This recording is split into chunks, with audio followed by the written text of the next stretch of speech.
Jonah chapter 4 is on page 954 if you wanted to know. Not that it does you any good. I don't think you have this. Jonah. So, if you didn't realize, we're in Jonah chapter 4. So here's the story so far.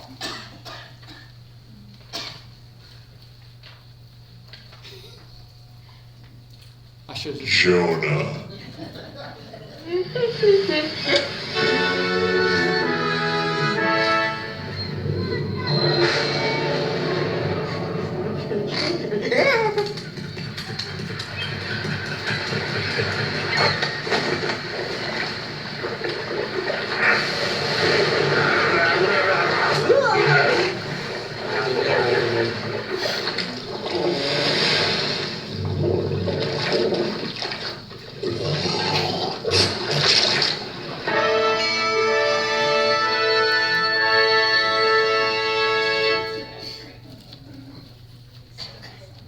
You're all following along, right? So as we'll go in Jonah chapter 4, the plant lover and the sinner and cattle saving God. Anger is the emotion that we feel when your expectation of justice is not met.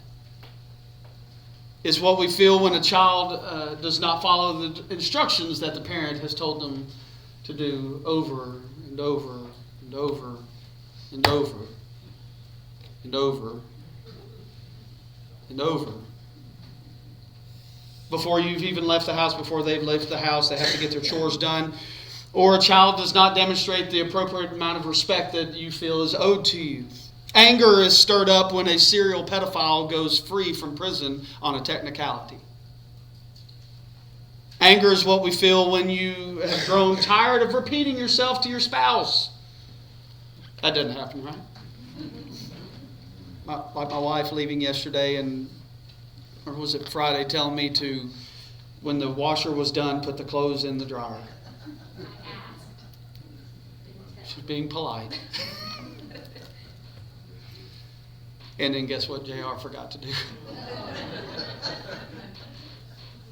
And she asked me, I did remind you multiple times because I have a thick head. And I'm like most men. It has to be 10 or 12 times, right? Am I alone? No. Okay. At least there's one honest man here. Come on.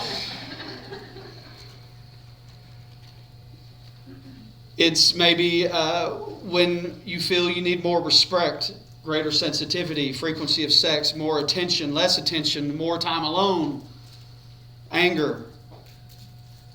When you feel anger, you have great concern for whatever it is you're thinking of, right? Or whatever it is that's bothering you. There's a great deal of concern about it. Anger fuels almost everything ugly, from cursing to envy to vengeance to isolation to domestic violence to domestic terrorism. From leaving a church membership the wrong way to create a whole other church or a whole other people group so that you can express yourself the way you want to or be expressed. Both the hatred characteristic of racist supremacist groups and the protests over Trayvon Martin or Michael Brown shootings are fueled by anger. The riots and protests, whether peaceful, violent, civil, or uncivil, were fueled by a sense of mistreatment and injustice. Again, anger is an emotional response to the sense of failed justice or missing righteousness. At some point, anger grabs each and every single one of us in its clutches. Righteous anger can be a power when under control, such as when the Lord cleansed the temple because people were making a mockery of God's house. That's righteous anger. When things are not shown the things of God are not shown due respect, that is righteous anger. Yet still controlled. We don't go out spitting and screaming and going nuts on somebody.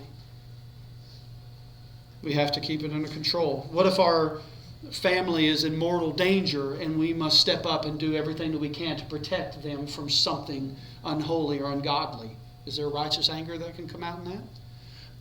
We are not necessarily talking about righteous and unrighteous anger today, though it is a part of it, but I have preached on this previously when we went through Corinthians. Y'all can revert back to that, and I'll give you the text specific for that.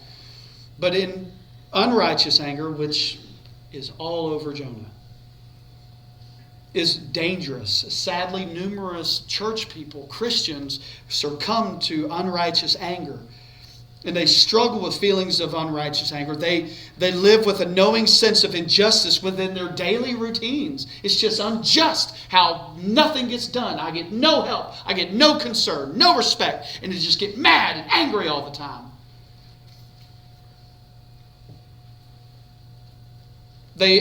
People have this sense of unrighteous anger because their past and the things that have already gone and are in the past are just coming to the forefront of their minds, so they just live in a state of perpetual anger. I'm just mad because something happened in 1925. It's a little too far back for some of you. Jonah's expectation of justice was not met, and as we often experience, Jonah came to a point when the circumstances of his life didn't work out the way they wanted them to. Even though they were orchestrated by God, he became angry at God.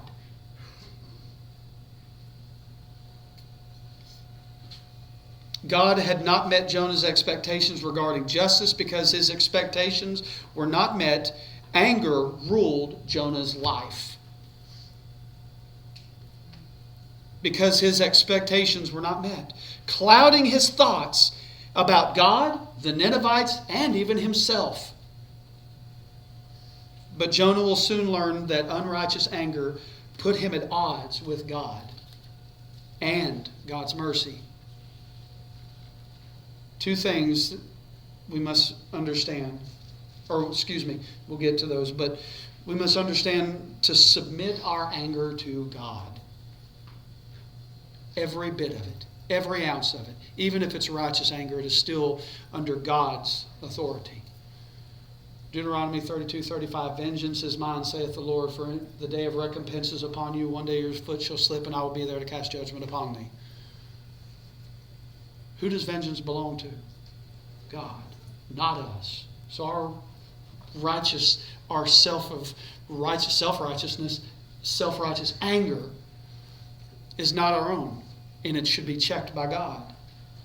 As Jonah sits under a shade of his plant, God teaches a few things about being ruled by unrighteous anger, which is what Jonah has done. So I'll ask you to bring your attention to Jonah chapter 4, verse 1. And we will complete the whole chapter, but beginning in verse 1. But it displeased Jonah exceedingly, and he was angry. And he prayed to the Lord and said, O Lord, is it not what I said when I was yet in my own country? That is why I made haste to flee to Tarshish. For I knew that you were a gracious God, and merciful, and slow to anger, and abounding in steadfast love, and relenting from disaster. Therefore now, O Lord, please take my life from me. For it is better for me to die than to live. And the Lord said, do you do well to be angry? Number one, for you taking notes, unrighteous anger can lead to thinking/seeing life as worthless. Unrighteous anger can lead to thinking, seeing life as worthless. Clearly, what pleased God displeased Jonah. As we read in English, and I talked a little bit about translation this morning with our new members class, it says, displeased Jonah exceedingly. Literally translated, if you took it from Hebrew into English and literally look at what it said, it says, it was evil to Jonah with great evil. See, grammatically, we couldn't really say that in English very well. You look at me worse than I do with my Vidorian hick twang. But it was evil to Jonah with great evil. As Jonah felt it and understood it, God had done evil on him.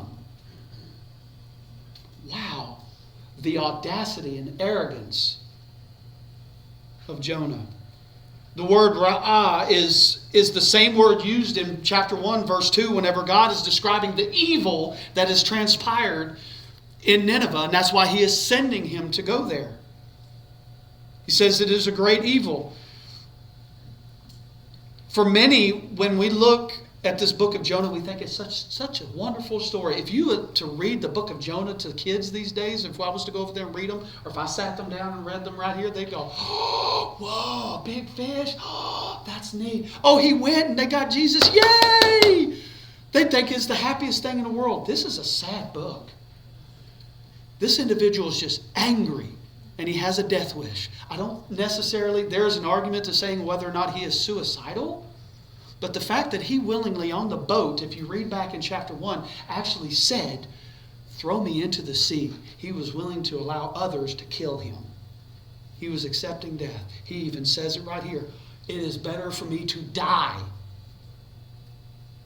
This is not a happy-go-lucky rainbows and butterflies book.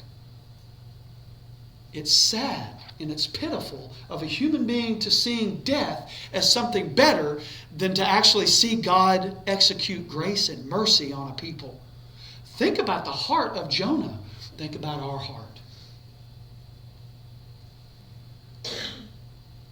To think that God shouldn't give any type of mercy to another human being.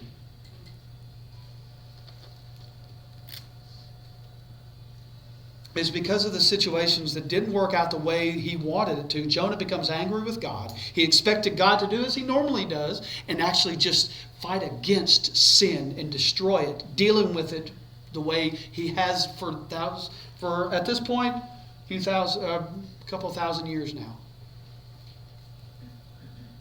But please do not miss what it says in verse 2. Many believe that Jonah has fled Tarshish in fear. He didn't leave because he was scared. Because he actually explains it in verse 2. That is why I made haste to flee Tarshish. For I knew what you were going to do. I knew you were going to be gracious. So he didn't like grace. He didn't like mercy. He didn't like the fact that he was slow to anger. He didn't like that he abounded in love. And he relented disaster. He didn't do it for fear. He says why he ran.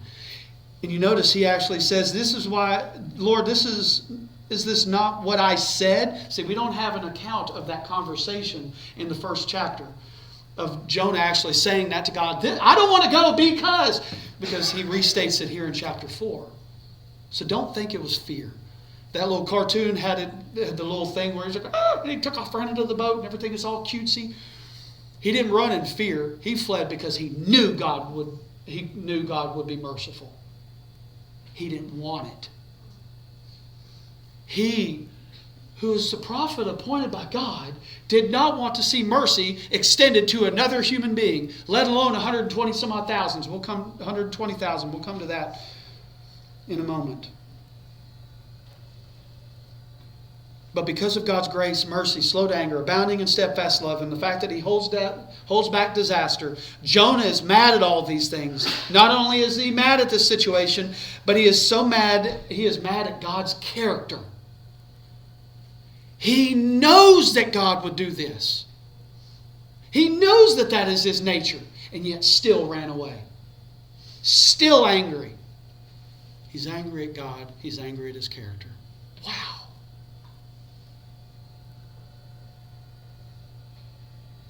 Not only is he angry at God for the fact that he is doing this and he has relented all these things, but also he wishes his own life to be done. He values death more than mercy extended to other people. Jesus plus anything, heresy. We understand that. He can't even apply that in his own life. He'd rather have death. This man of God, which he is, he finally obeyed God and brought them to the truth, yet still despises the character of God's grace, mercy, and slow to anger, abounding in steadfast love, and holding back disaster. Does this happen today amongst Christians? Absolutely. I'm not going to tell them about Jesus because they are a dirty, rotten, filthy sinner. They are evil, they're wrong, they're horrible, they're bad. They don't deserve it. I should burn in hell for all eternity because I'm not worth it. I am unworthy of that grace.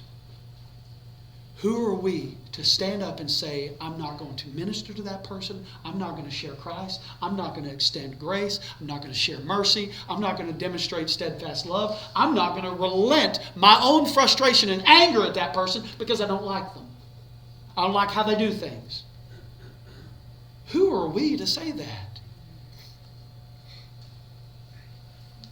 There are Christians who will do God's will begrudgingly, and there are people that do God's will willingly, yet pour in this idea of the world that we get to pick and choose our assignments, our jobs here on this earth. It is not for us to decide who comes to Christ and who doesn't. It is ours to do. It almost sounds like, I can't say a Marine thing, but ours is to do or die. They have that little statement, I'm not a Marine, I don't know. We did Army. Oh, just do it. Just do what you're told. Follow me. It's not a dog. I like Marines. It's just the Navy that I pick on. So, John's not here, is he?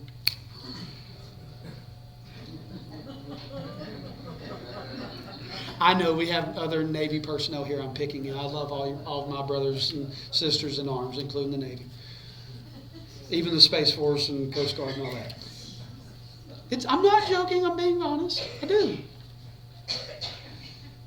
But those individuals, those Christians who begrudgingly and maybe even willingly and despise God or other believers, as well as those who have the prosperity of, or propensity of being redeemed by God. They just don't want to deal with it. They don't want to talk to them. Don't want to have anything to do with them. I'm not going to minister to them. It's those individuals that are so thankful for God's mercy that has been extended to them, but have no desire to extend it to others. Wow. Are there people like that in churches? Do we have people around us? I'm all for getting God's blessings, God's grace. Yes, absolutely. I am not going to help that other person who has the propensity, who has the possibility of becoming a redeemed child of God. All because their life is strung out. Their life is not as good as yours. They're not as perfect or holy as you. They need Christ, and yet you're unwilling to give it to them, all because they are not like you.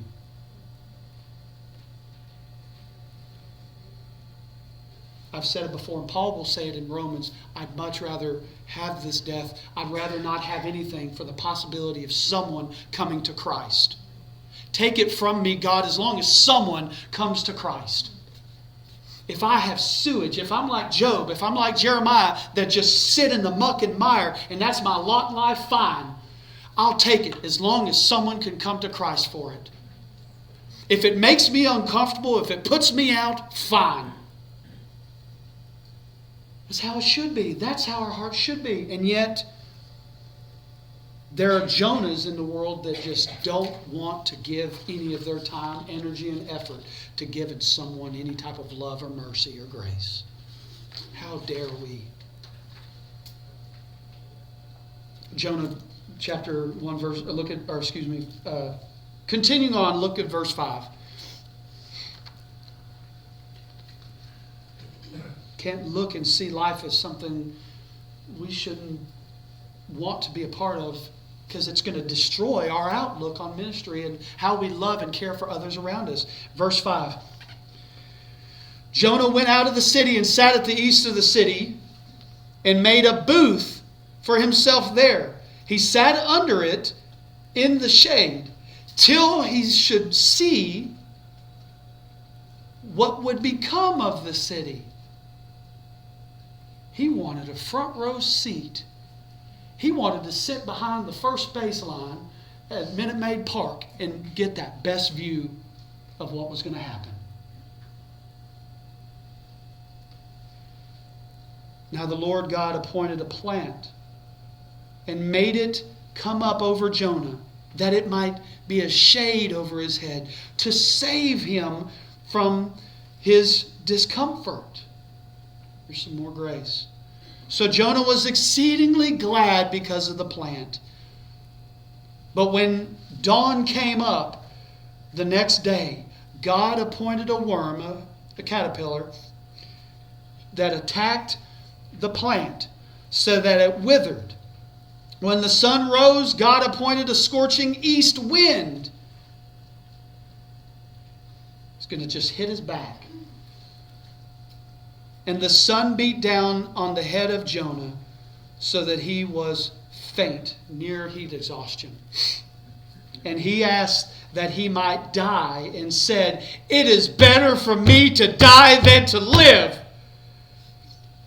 But God said to Jonah, "Do you do well to be angry for the plant?"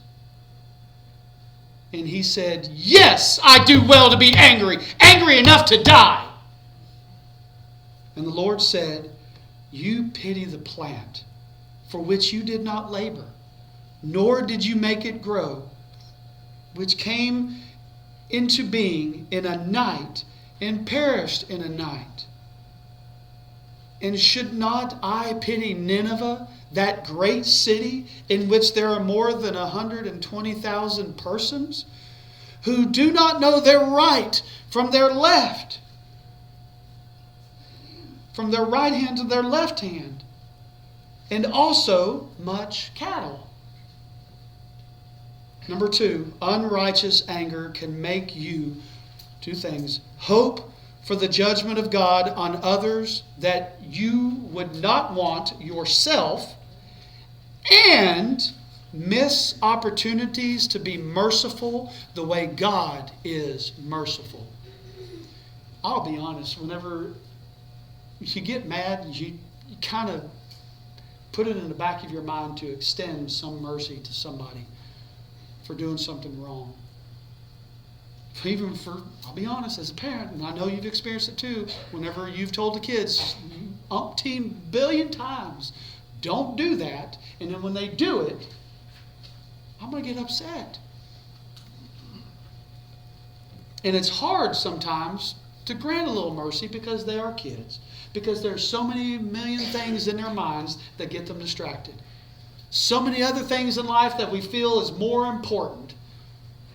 Even for Christians, we feel it's more important to have my time because I don't want to commit time to others and extend that mercy. So we've created this nature in our hearts from years and years past that when something bad happens, we're not practicing executing mercy in that person's life. Jonah has made for himself box seats, as I said a second ago, at Minute Maid Park, just waiting to see all the action. Wow, the audacity and arrogance to sit back and just want to have a view of people suffering and punishment. Maybe he was thinking of Sodom and Gomorrah when fire would rain down from the sky, and he wanted to be right there and watch. I want to watch people suffer and hurt. Wow.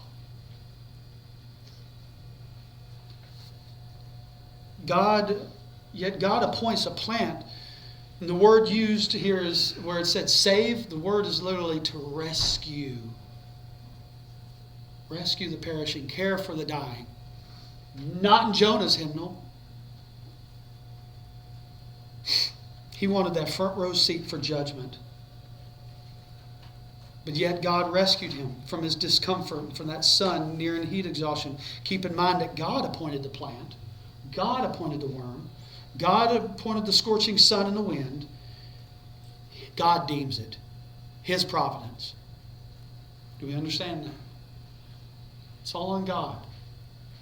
Who are we to step up and say, I'm not going to do anything about it. I don't want to lead people to Christ. I don't want to extend some mercy. I don't want to be kind.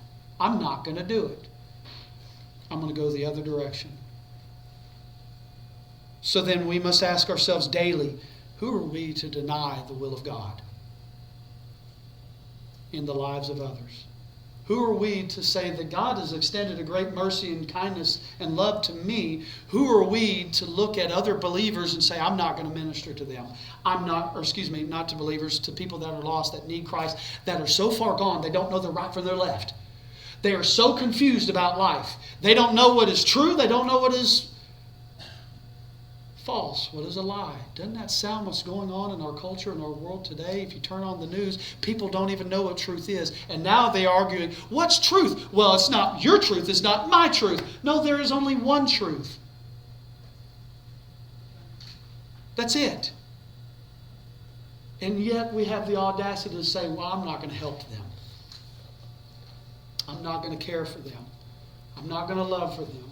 I'm not going to extend mercy or grace.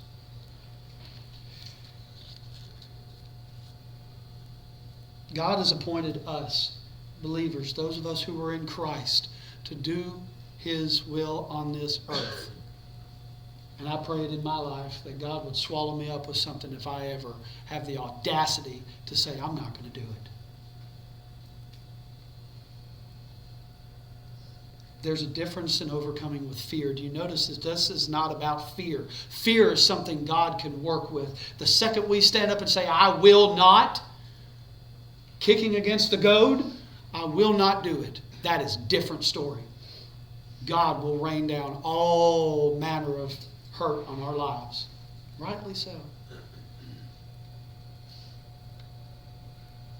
We ask God for a healthy life. We have no problems, to just have mercy, to have kindness, to have generosity, and all these things. And heaven forbid we put ourselves out there for the sake of someone else who is in danger of losing their soul, who will spend eternity in hell just because we don't like them, just because they don't behave the way we do, just because they're not nice, just because they're disrespectful, just because they don't treat me nice. They don't respond to me as JR with a sir.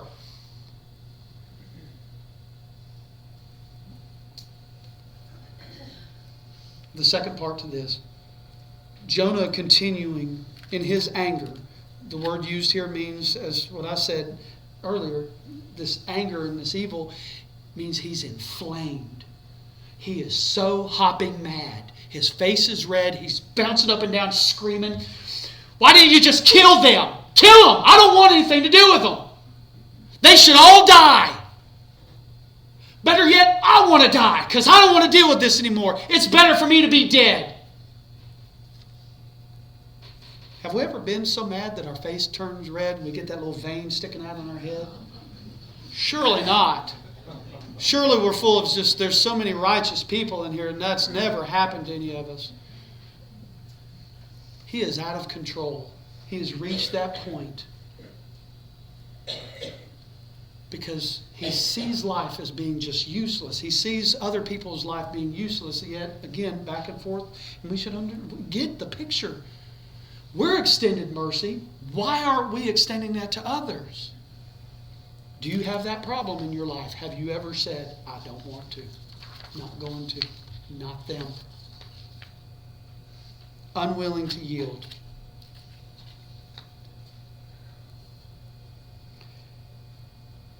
God's concern, God had a great concern for the people, even the animals. So is God's concern not for that plant? No, it's a plant. God is concerned for the living. So let me yes, we take care of our creation. We need oxygen to breathe, cutting down trees. I'm not saying that we should burn everything down and get all fossil fuels or anything like that. But keep in mind what God's greatest concern is. It's for the living. It's for life. It's even for the people. It's for the people, and it's for the animals even.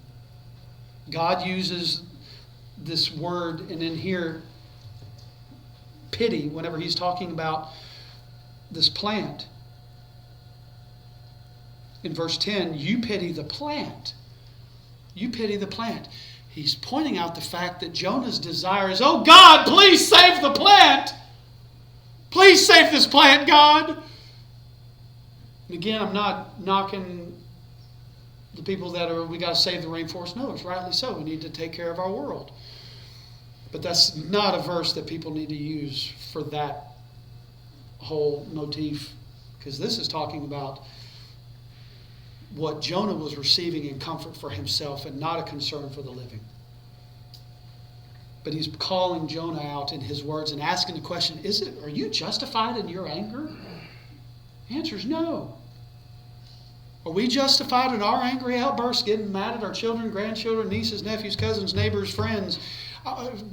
There's a show, it's called I'm Otto or something Otto on Netflix or whatnot, and it's just a bitter, angry old man. Just angry. I'm not going to look at the back door so nobody thinks I'm looking at them whenever I say it or anything, but just bitter and angry. Everything out of the man's mouth was just in a bad mood. Are we checking ourselves? Are we checking our anger? Every single bit. Every time we're mad.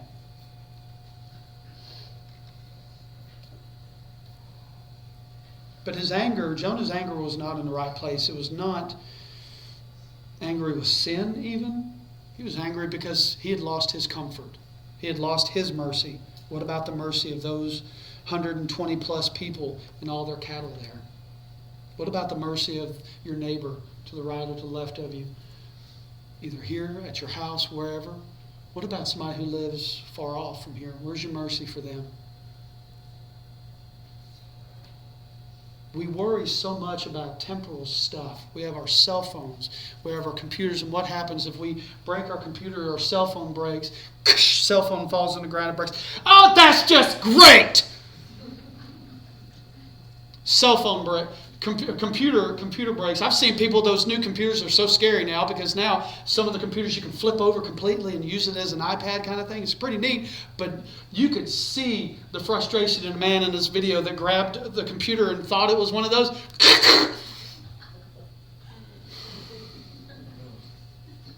We have so much concern for the things that don't matter, like this leaf, like Jonah, and we don't have enough concern for the things that are alive and living and around us.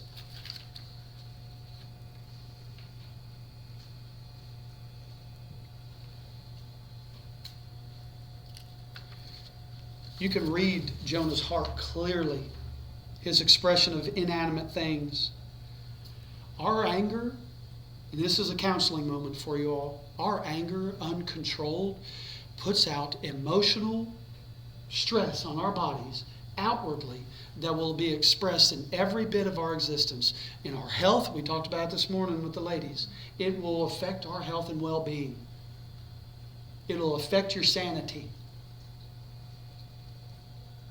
It will drain you physically.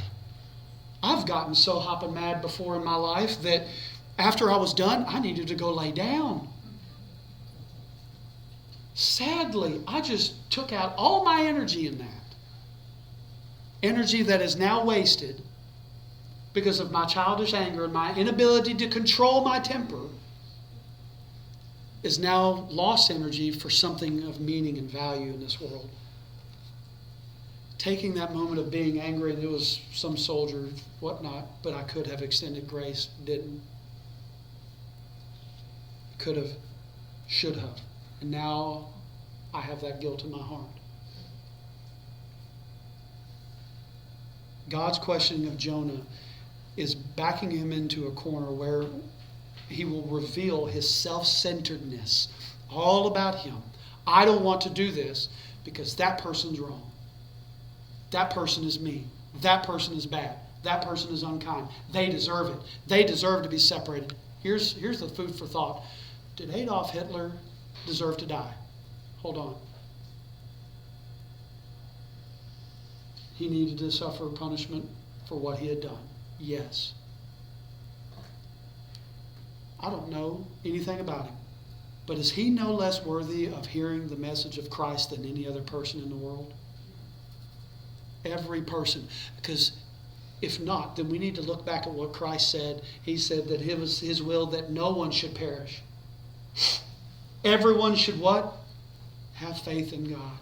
Trust in Christ. Have faith in him. That included Joseph Stalin. Mao Zedong, I can't remember the individual that killed in China, killed millions of his own people. Who are we to say that they don't deserve it? If Christ even said that it is all for all humanity, he didn't list names of who doesn't. He said everyone.